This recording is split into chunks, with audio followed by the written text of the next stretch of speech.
Buenas a todos, somos estudiantes de la Universidad Católica Nuestra Señora de la Asunción de la carrera de Psicología del Trabajo. En este material estaremos presentando los conocimientos adquiridos en la Cátedra de Psicopatología del Trabajo a cargo de la profesora doctora Tania Méndez. ¿Qué es la pandemia? Se llama pandemia a la propagación mundial de una nueva enfermedad. La pandemia de COVID-19 fue declarada por la OMS una emergencia de salud pública de preocupación internacional el 30 de enero del 2020. El coronavirus es una enfermedad infecciosa causada por el coronavirus más nuevo. Tanto este nuevo virus como la enfermedad que provoca eran desconocidos antes de que estallara el brote en Wuhan, China, en diciembre del año 2019. La pandemia y la enfermedad por COVID tiene el potencial de crear crisis sociales, económicas, políticas devastadoras que dejarán profundas cicatrices, como lo hemos visto. Y una de las principales consecuencias es la salud mental, dos de los cuales son los casos de depresión y suicidios que estaremos viendo a continuación. La pandemia de coronavirus está afectando a la salud mental de miles de personas en todo el mundo. Depresión, ansiedad e incertidumbre componen su triste huella invisible. Al confinamiento se le suma el miedo al contagio y la retahíla diaria de cientos de miles de muertos, además de las pérdidas humanas sin despedidas ni duelos.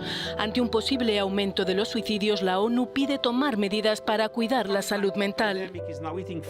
La pandemia de COVID-19 está afectando a familias y comunidades con una carga de estrés mental adicional. Se exponen a un mayor riesgo el personal médico en primera línea, las personas mayores y también los jóvenes que ya tenían problemas mentales. Y también quienes están atrapados en conflictos y crisis. Debemos ayudarles y apoyarles. Varios estudios confirman que muchos profesionales sanitarios necesitaron apoyo psicológico y ponen de relieve la vulnerabilidad mental ante el aumento del sentimiento de angustia. Varias encuestas en Canadá muestran que el 47% del personal sanitario necesitó apoyo psicológico, es decir, casi la mitad. En China, un 50% de los encuestados sufrió depresión y crisis de ansiedad y el 34% padeció insomnio, explica la directora del Departamento de Salud Mental de la OMS. La depresión afecta a cerca de 300 millones de personas en el mundo.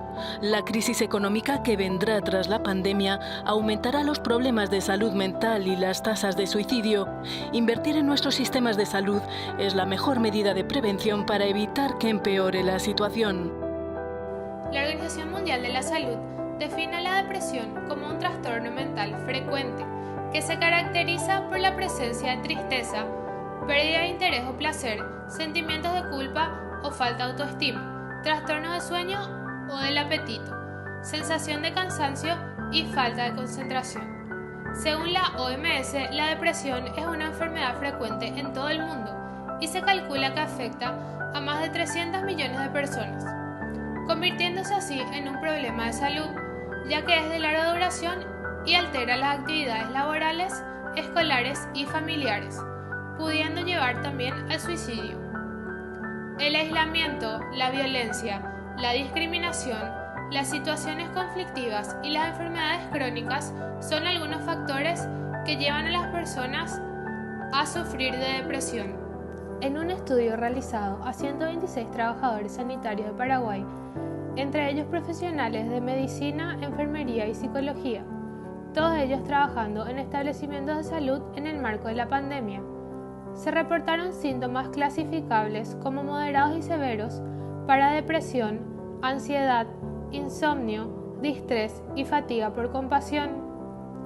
El porcentaje reportado para la depresión fue de un 32,2%. Según este estudio, las mujeres son las que presentan un mayor riesgo de presentar estos síntomas. En Alemania, Thomas Schäfer, ministro de Finanzas del estado de Hesse, se suicidó. Abrumado por el impacto de la epidemia del coronavirus en la economía, Schäfer, de 54 años, fue hallado muerto cerca de una vía férrea. El funcionario alemán era responsable desde hace 10 años de las finanzas, donde se halla Frankfurt, el centro financiero alemán, sede del Banco Central Europeo.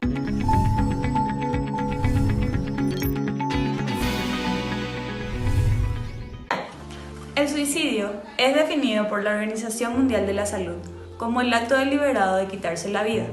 Su prevalencia y sus métodos utilizados varían de acuerdo a los diferentes países. Cerca de 800.000 personas se suicidan a cada año. Por cada suicidio hay muchas más tentativas de suicidio cada año. Entre la población general, un intento de suicidio no consumado es un factor individual de riesgo más importante. El suicidio es la tercera causa de muerte para los jóvenes de edades comprendidas entre 15 y 19 años. La ingestión de plaguicidas, el ahorcamiento y las armas de fuego son algunos de los métodos más comunes de suicidio en todo el mundo.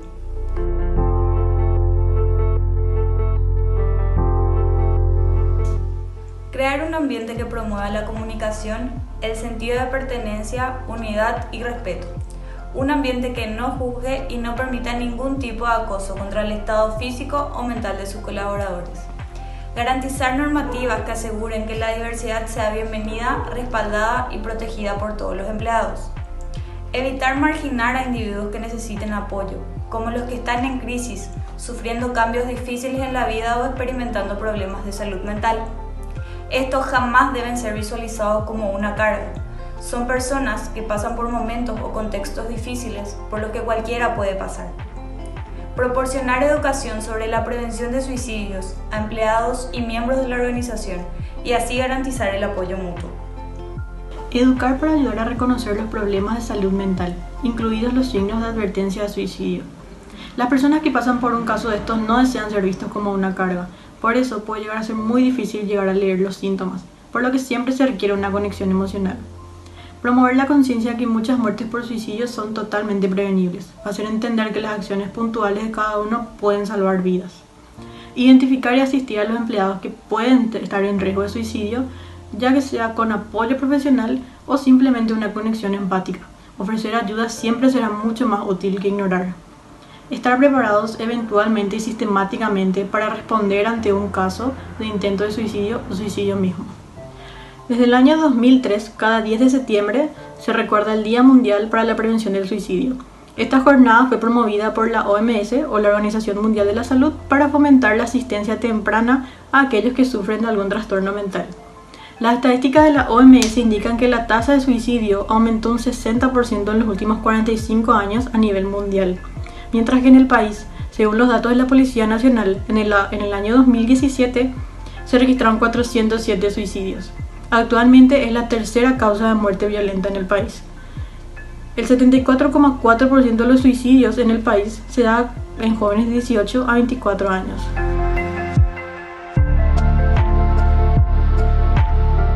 ¿De qué es la entrevista? Y es más que nada sobre la depresión y el suicidio ahora en el contexto de la pandemia. O sea, cómo esto puede afectar más que nada, o sea, el aislamiento y la pandemia, cómo puede llegar a afectarnos la salud mental en general también. Ya, o sea que son dos preguntas. Una es cómo afecta la salud mental en general y otra cómo afectan los casos de las personas que tienen depresión. Sí. Sí. Cuando nosotros hablamos de salud mental es importante entender así como un constructo en que la persona puede convivir consigo mismo, convivir con los grupos, actuar creativamente, resolver situaciones de afrontamiento y aportar para la comunidad. Eso es la salud mental.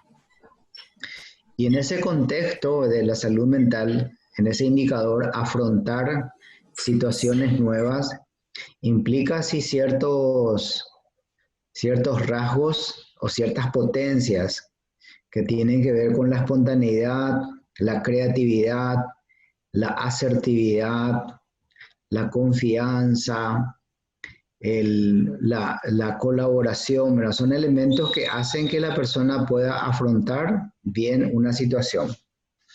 Entonces, el primer concepto es de salud mental, el segundo concepto es la capacidad de afrontamiento. Entonces, ¿qué hizo el COVID a la salud mental? Le desafió, ¿verdad? Le produjo una un constructo que es la incertidumbre. Nadie sabe, nadie sabía, ahora se sabe mucho, pero se hace poco. Antes no se sabía nada y no se hacía nada, ¿verdad? Entonces, ¿qué hicimos las personas, verdad? Tratamos de adaptarnos a una situación desconocida, que es el manejo de la incertidumbre. Y en ese contexto, ¿verdad? El contexto del sufrimiento de la salud mental, hay que recordar a un autor que es Selye, se escribe, del año 35 más o menos, que habló del síndrome general de adaptación. Y ahí tenemos que recordar así la etapa de alarma, la etapa de adaptación y la etapa de agotamiento. La etapa de alarma dura más o menos 2 semanas, que es la etapa de adrenalina. Y en esa etapa de adrenalina significa todos los síntomas biológicos que produce la adrenalina. Taquicardia, produce aumento de la presión arterial, contracturas musculares, produce piloerección, sudoración, insomnio, o sea, una sensación de alerta permanente. Y esa sensación de alerta permanente es lo que se llama el estado de alarma, donde la persona se vuelve aprensiva, temerosa o irritable. Y eso genera un déficit en la concentración, produce un déficit en la atención y produce como una dificultad para desempeñarse laboralmente o en el seno de su familia o consigo mismo, ¿verdad? Porque cuando hablamos de funcionalidad tenemos que hablar de una funcionalidad personal, de una funcionalidad familiar y de una funcionalidad social y laboral. Son como 4 dimensiones de la funcionalidad. Entonces, cuando estamos en esa etapa de alarma, normalmente, ¿verdad?, se sienten afectadas esas 4 áreas porque la persona está pendiente de esa nueva situación desconocida que es la incertidumbre. Hay una segunda etapa que es la etapa de adaptación, que es patrimonio del cortisol plasmático, de la ACTH, donde la persona se adapta, entre comillas, ¿verdad?, mentalmente o corporalmente. Sin embargo, el cuerpo sigue produciendo cortisol y el cortisol es una hormona que sirve para reparar tejidos inicialmente. Está diseñado para la reparación.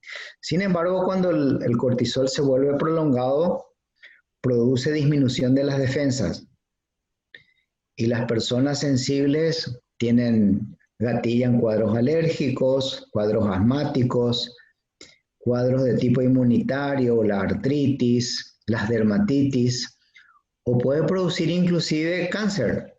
Hay hipótesis del cáncer y del estrés por eso, ¿verdad? Esta etapa hormonal y corporal hace que el sujeto también, si tiene historias de un trastorno mental, ya sea depresión, trastorno bipolar, trastorno por ansiedad, pueda tener lo que antes tenía en la segunda etapa, y eso hace que la persona pueda vivir intensamente esta situación de incertidumbre con un cuadro depresivo, o vivir intensamente con un cuadro de miedo, desesperación y pánico, o vivir intensamente con un episodio maníaco, esto, andar por la calle sin tapaboca, tomando whisky, usando cocaína, que es un episodio maníaco que se puede ver en el periodo de adaptación, ¿verdad? Pero a ustedes les interesa el cuadro depresivo. Entonces vamos a encontrar personas que ya venían con cuadros depresivos en el mes de marzo, estaban siendo tratadas. Vamos a encontrar personas que tenían historias de fases depresivas antes del mes de marzo, antes de la pandemia. Y vamos a encontrar personas que van a debutar con cuadros depresivos en tiempo de pandemia. Son como tres dimensiones. Las personas que ya venían con cuadros depresivos, ¿verdad?, como que van a verificar sus pensamientos negativos. El mundo se acaba, todo va a salir mal, todo vamos a morirnos. Y eso dice la prensa y eso siente la persona que ya venía depresiva. La persona que no tenía depresión y que tenía carga genética con ese estrés y esa sobreadaptación, es muy probable que esas creencias se vuelvan realidad con la sobrecarga de la prensa, el quiebre de sus rutinas, la dificultad para la interacción social. Entonces la persona va a tener un cuadro depresivo. Por eso les mandé esas dos escalas, la escala de Beck y la escala de Hamilton, donde delimita qué es un cuadro depresivo, y en uno de sus indicadores habla de la posibilidad del suicidio. Y cuando hablamos de suicidio en el contexto de la depresión, ¿verdad?, es parte del cuadro clínico cuando la depresión es grave, ¿verdad? Nosotros tenemos que hablar, cuando hablamos de depresión, hablamos de tres tipos: la leve, la moderada y la grave. La leve es la que uno conversando puede mitigar con la psicoterapia y puede salir adelante con un abordaje cognitivo. La moderada es la que tiene deterioro funcional. La persona ya no quiere bañarse, interacciona poco con la familia, no quiere trabajar o produce poco. Esa es la moderada. Las formas moderadas requieren de medicación. Y las formas graves son las que tienen ideación, pensamiento, ideación y planificación suicida. Entonces, que tienen riesgo, ¿verdad? Y muchas veces cursan con alucinaciones congruentes con el humor triste. Escuchan voces: tenés que matarte, no servís para nada, el mundo se acabó. Escuchan la voz como una psicosis. Por eso se llaman episodios depresivos con síntomas psicóticos congruentes con el humor. Entonces, estos tres modelos de depresión leve, moderada o grave son los que pueden aparecer en este contexto de pandemia. Y van a encontrar entonces personas que tienen ausentismo laboral, que tienen baja productividad o desaparecen de los ámbitos laborales y de los ámbitos sociales. Y uno va a pensar que tienen miedo del COVID. Y en realidad lo que tienen es una profunda tristeza, una gran apatía, una gran anedonia, y van a estar así como ensimismados y encerrados, distantes de sí mismos, de su familia, de la sociedad y del campo laboral. Y eso nosotros tenemos que llamar, son las situaciones de riesgo. Entonces, cuando tenemos este tipo de situaciones, de personas con este tipo de cuadro depresivo, vamos a pensar del riesgo. Riesgo contra sí mismo, sí tiene.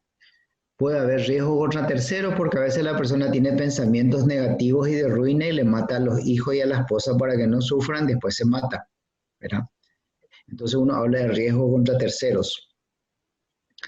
Lo otro es si es que es capaz o incapaz. Nosotros hablamos de la capacidad desde el punto de vista forense, cuando la persona estaba lúcida en el momento del acto, en el momento de la situación, ¿verdad? Entonces vamos a encontrar pacientes depresivos que son capaces y vamos a encontrar pacientes depresivos que son incapaces porque están psicóticos en el momento del acto o en el momento de la situación. Entonces, pues, pensamos en eso.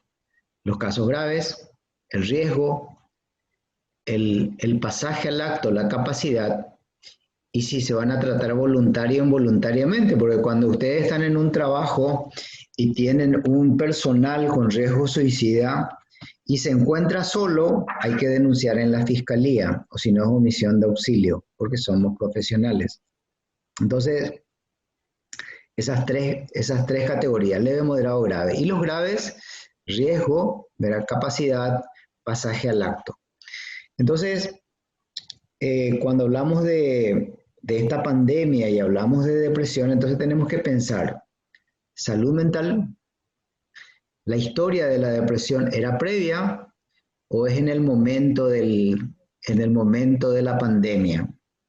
Y los incidentes gatillos, ¿verdad? La pandemia es un momento de incertidumbre y los incidentes gatillos son a veces en medio de la pandemia. A mí me tocó así más de un caso, gente que tiene dos familias, ¿verdad? Y una familia tiene al amante con los hijos y tiene que llevarle a los otros hijos y la esposa no sabe.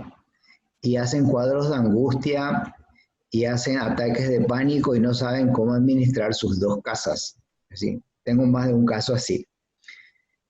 Otras situaciones que he visto en la pandemia es gente con ideación suicida que no pudo llegar a ningún lugar y se mató. Conozco 2 casos en este tiempo.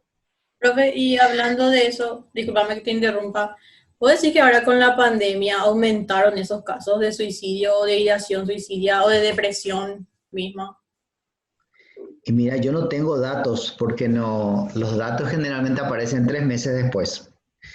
Pero sí ahora hay un aumento de consultas. Yo estoy en el hospital de clínicas, ahora salí de permiso, pero en todo el tiempo hasta el 30 de mayo estuve en el hospital de clínicas y había muchísimo movimiento porque todos los consultorios se cerraron. Se cerraron y se atendía por teléfono y en clínicas se atendían las urgencias en directo y había muchísima consulta, ¿verdad? Ahora en clínicas se instaló la telepsiquiatría, donde hay una dirección donde uno se anota y elige el psiquiatra que está libre. Pero hoy yo ya me tenía que dar una clase y el internet estaba colgado. Pero hay veces que nuestras redes son desesperantes para poder atender. Y tienen 4 consultorios de mañana y 3 consultorios de tarde por telepsiquiatría en clínicas actualmente. Y está funcionando. El tema es después cómo hacer con las recetas archivadas, ¿verdad? Que tienen que ir a buscar, se le entrega la receta y van a su casa, ¿verdad?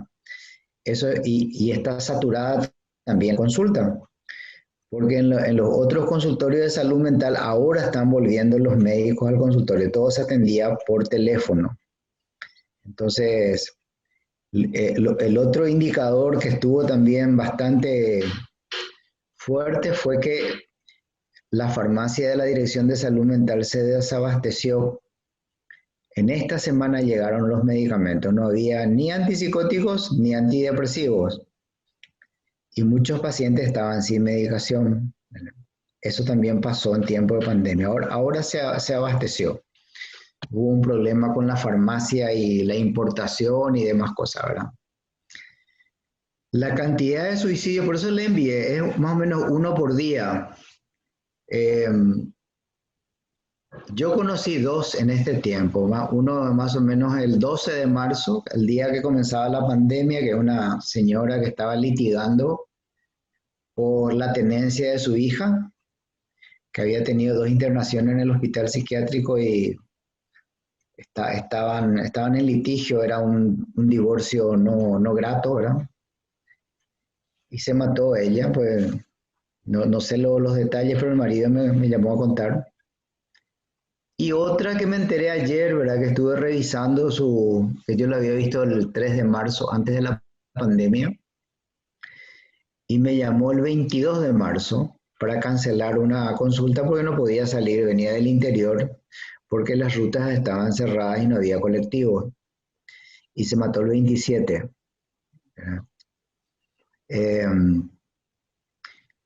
Eso es lo que yo sé, así como estudios de caso, ¿verdad? Pero en números no sé, por eso le envié esta planilla y no hubo ninguna, en prensa al menos yo estuve siguiendo porque pensaba que todos los días iba a haber algún suicidio, pero le da más importancia al COVID que a la gente.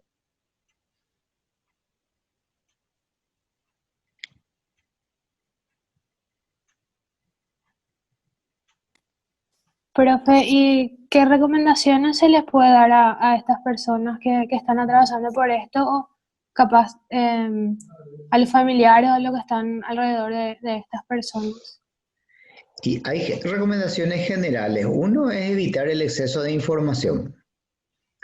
Otra es buscar conversar con la familia, evitar al máximo posible los contactos externos y buscar estos métodos telemáticos para poder contactar, ¿verdad?